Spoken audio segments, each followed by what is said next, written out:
I join many in stating that the economic devastation of COVID-19 had greatly increases human trafficking and forced labor risk worldwide. In Vietnam, one of the fastest growing markets for manufacturing and sourcing, the hardest hit sector during the pandemic.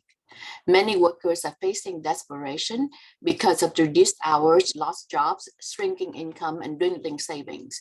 The strict lockdown that lasted for months had added to the panic and has sent hundreds of thousands of migrant workers in urban employment hubs back to their rural home village, where they once again face their poverty. And this heightened the pressure to find employment elsewhere once COVID-19 abates.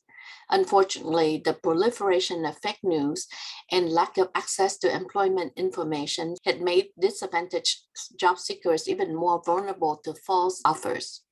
Smugglers and traffickers are now even bolder, offering migrant workers with ways to finance their trip abroad, thus heightening the debt bondage and forced labor risks. Shelter services through our Compassion House at the border of Vietnam and China for trafficking survivors have seen a fourfold increase in the last few months, as many young people had fallen prey to traffickers while seeking employment. In response to migrant workers' on-the-go needs for reliable information, we have created PASU, a worker well-being and growth app that promotes safe migration and safe employment opportunities.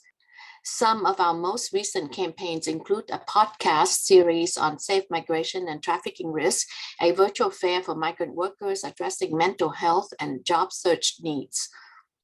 Our global community needs to recognize the serious impact of COVID-19 on migrant workers and to promote public-private partnerships for workers' well-being to prevent enslavement of millions of vulnerable migrants. Thank you.